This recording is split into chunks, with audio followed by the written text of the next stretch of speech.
ম্যাটারই ছিল না। এইবার আসেন আপনি প্রতিশ্রুতি দেওয়া, সবাই প্রতিশ্রুতি দেয়, আপনি এখানে এসে জানলাম যে 20,000 কিলোমিটার খাল খনন করবে আর 50 কোটি বৃক্ষরোপণ করবে। আপনি লিখে রাখেন, you just note it down. দেখি আদৌ বাস্তবসম্মত কিনা।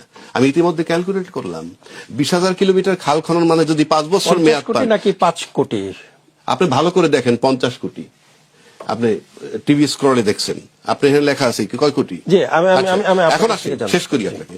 যদি 20,000 কিলোমিটার খাল খনন আপনি করতে চান 5 বছরে, দৈনিক গড়ে 11 কিলোমিটার খাল খনন করতে হবে।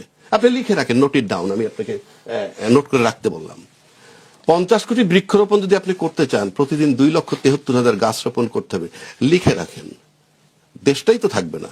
20,000 কিলোমিটার খাল খনন করলে সব নদী, আর 50 কোটি বৃক্ষরোপণ কইরে দেখেন তো দেশে ল্যান্ড থাকে কিনা। একটা কথার কথা বললাম। সুতরাং আপনি মানে সবকিছু ভায়াবল, বাস্তবসম্মত, গ্রহণযোগ্য হতে হবে। আমরা হতাশ হচ্ছি প্রতিদিন। এখন যদি বলেন আপনি হতাশ হলে কি আসে যায়, কিচ্ছু আসে যায় না।